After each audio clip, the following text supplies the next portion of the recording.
Hi, I'm Raquel of Ova Wellbeing, and I just wanted to share some insights, into, the bigger picture. When protests broke out, I felt really motivated to get in there and help people find the right information. And, one of my strengths is to see a lot of different information and to integrate it. I'm a Virgo. So I was doing that for a while, but it was really exhausting. And I have so much empathy for all of the people that are on the ground and doing that and whose skill is that, because those people are amazing and they have a ton of energy. But my skill is actually more to like a bigger picture. And I have to, I have to be in my lane. I have to do my way of helping. So I wanted to share this information, and hopefully it will be helpful to some people.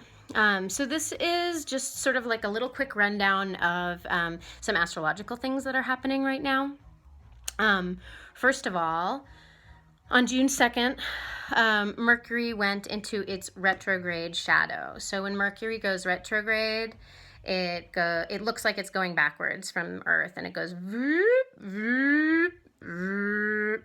So during that second part is when it looks like it's going backwards. But that whole thing is this one little area of the sky that it repeats 3 times. And so it's, Mercury retrograde might have a bad rap for some people because technology is difficult. But really, Mercury is the function in our psyche that that understands, that communicates, that takes information and intellectualizes and makes sense of things and puts things in their places. So when it goes over this one spot, what it's doing is showing us that we need to learn something about that one spot in the sky. So if we pay attention to that point where Mercury begins the shadow phase, we can start to see what are the themes that this retrograde period is going to be talking about, what we need to learn. Because Mercury is going, you need to learn about this, I'm going to teach you about this. And then we're like, wait, I didn't hear. And then it's like, no, you need to learn about this, I'm going to tell you again in a different way. And then we're like, huh? And then it goes back again, and it's like, this is the last time I'm telling you about this, you better learn it.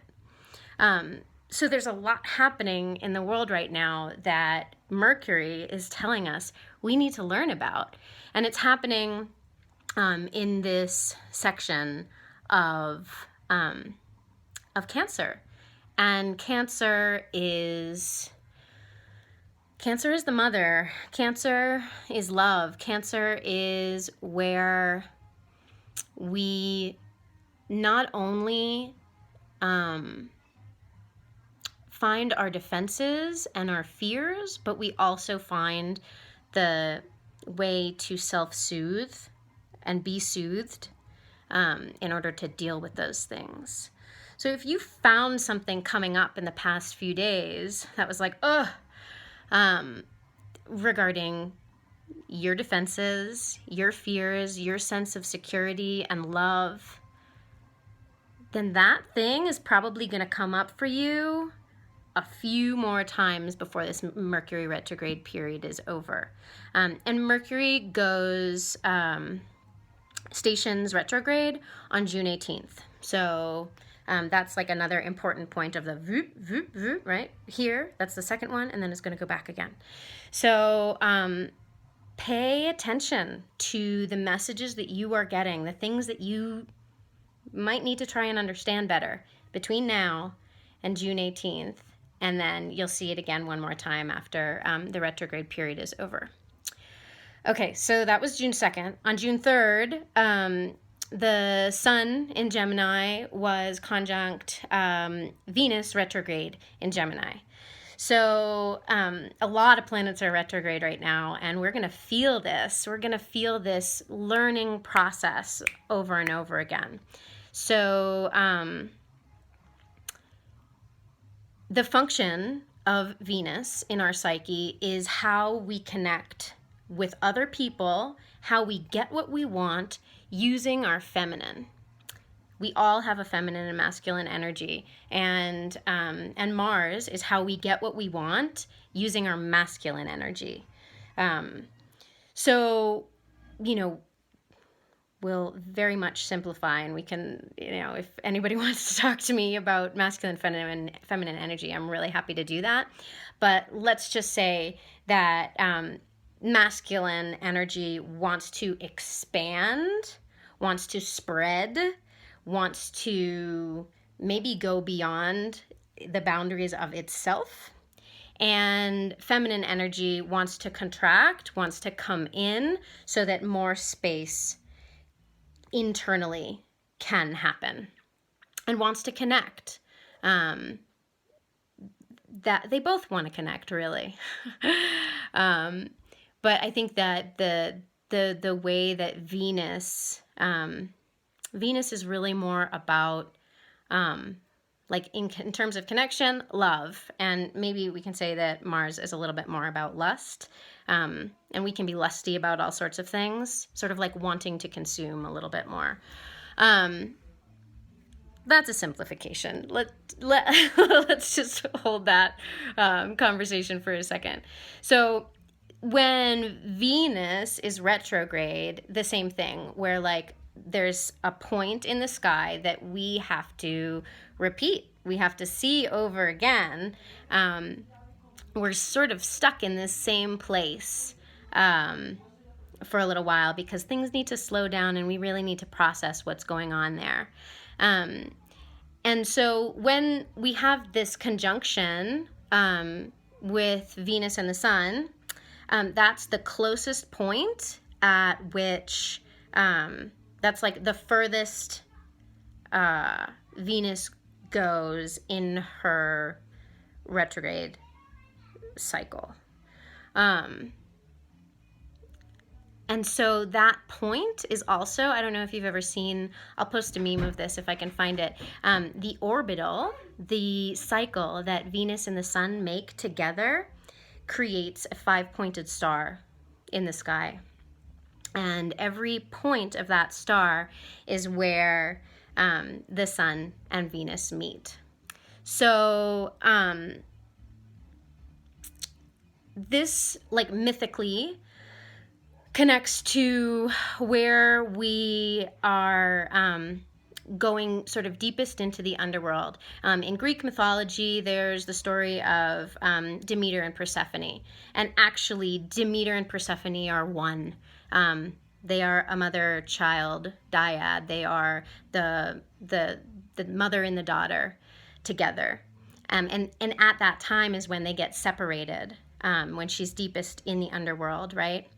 And there's a Mesopotamian myth also about the goddess Inanna, who also, like, when she's at that point deep in the underworld, and she's there and she has to face her, like, evil or difficult, dark shadow side, her sister.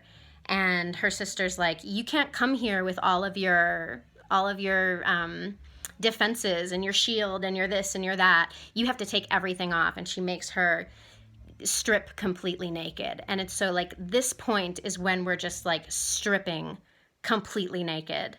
And we have to look at this duality of ourselves by getting to the darkest point in order to see the light. And so I think a lot of us might be able to relate to that right now. And so this is happening in a square to Mars and Neptune in Pisces. So there's this like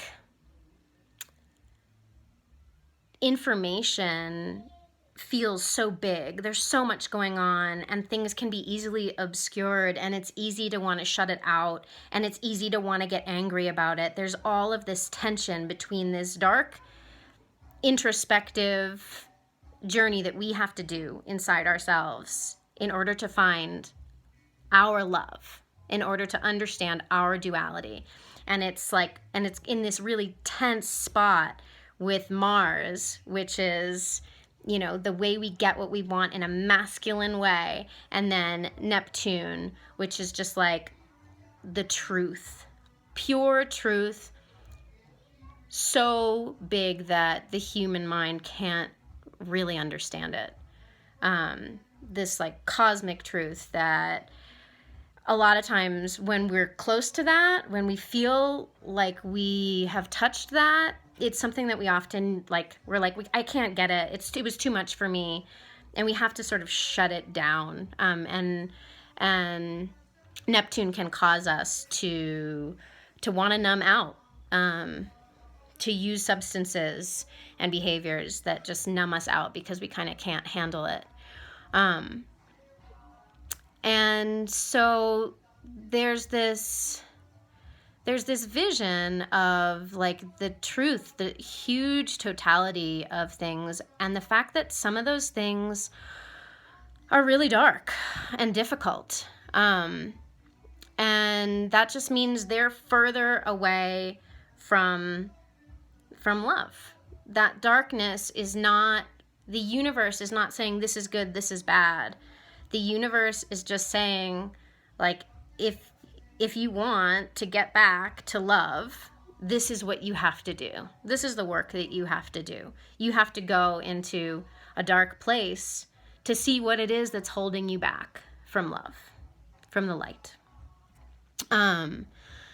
And we can't do that work for anybody else. All we can do is have empathy and love for people.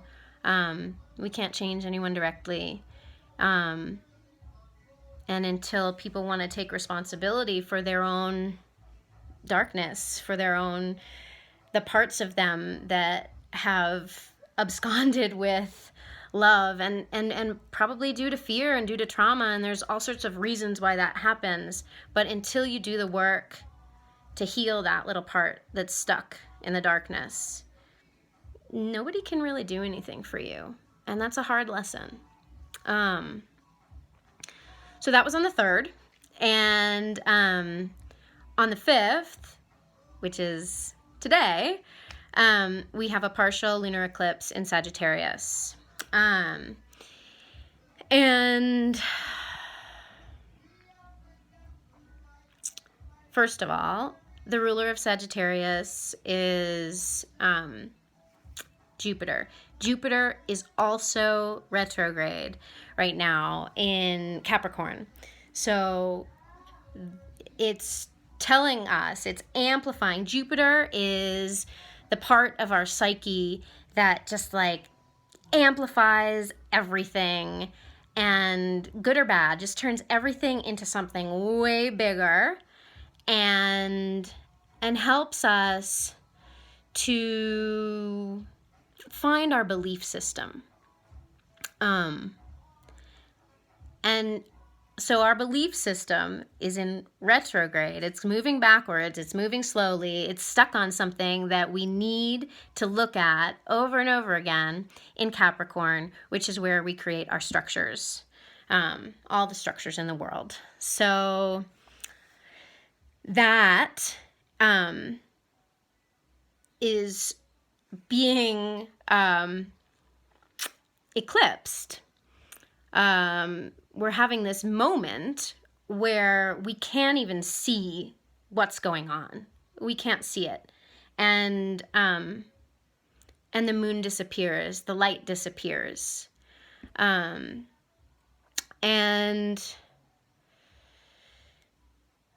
so when we have these eclipses, it also sort of means like this, like not like, yeah, it's going to be a process, but there's this one thing right now that's gonna die, or that is gonna get consumed, or that is gonna change right now.